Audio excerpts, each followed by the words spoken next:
요즘 고금리에다 전세 사기까지 정말 힘든 시기지만 청년들의 한숨이 유독 더 커지고 있습니다.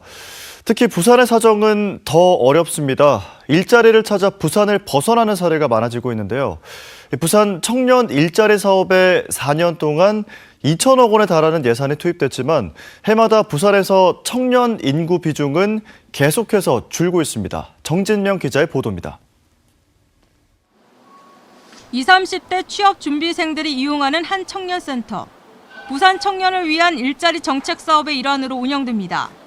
올해 부산시가 시행한 청년 정책 중 일자리 관련 사업은 26개. 해마다 400억 원 이상이 투입되는데 최근 4년간 2천억 원가량이 지원됐습니다. 16개 사업이 진행되고 있는 서울시와 비교해 사업 수가 2배가 될 정도로 종류도 많습니다. 하지만 부산을 떠나는 청년은 갈수록 늘면서 청년 인구 비중도 줄고 있습니다. 특정 학과 대상으로 뭔가 하는 것도 있고, 이제 예를 들어서 이제 그 구직 지원금 이런 것 같은 경우는 이제 또 인원이 제한돼 있거든요. 소득 분위 같은 것도 보고. 그러니까 뭔가 이제 또 신청이 안 되는 부분 그런 것들도 많더라고요.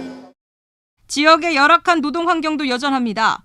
부산 지역에 직장을 다니는 청년 중 44.6%가 중소기업에 다니고 이들 중 절반 이상이 1명에서 4명으로 구성된 소규모 사업장이었습니다. 지자체에서 해주는 건 주로 인턴이나 좀 단기간 계약직 이런 직책이 좀 더 많은 것 같고 저는 정규직을 준비하는 입장에서 그런 부분이 저하고는 조금 안 맞지 않았나.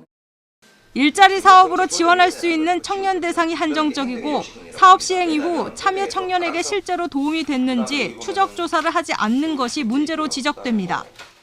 매년 어떤 정책에 있어서 키되는 핵심이 되는 정책을 투입을 시키고 그 예산이 실제 청년 삶에 어떠한 변화를 이끄는지에 대한 이 추적 조사가 필요하잖아요. 근데 지금은 무분별하게 그냥 정책의 변화 없이 청년들한테 계속 실태를 묻다 보면 결론은 동일합니다.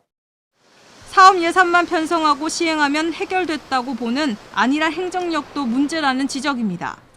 얼만큼 사업비를 사용했고 인력을 얼만큼 했냐 그런 부분들 세계적인 부분 사실 좀 많이 맞춰졌죠. 그러니까 작년에 정산한 평가를 제가 보니 방향을 좀 바꿔야 되지 않겠나라고 전임자들이 이렇게 해놨더라고요.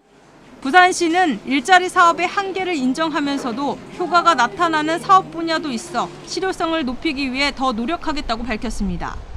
하지만 일자리 정책이 수요자인 부산 청년의 눈높이와 맞는지 철저한 검토가 필요해 보입니다.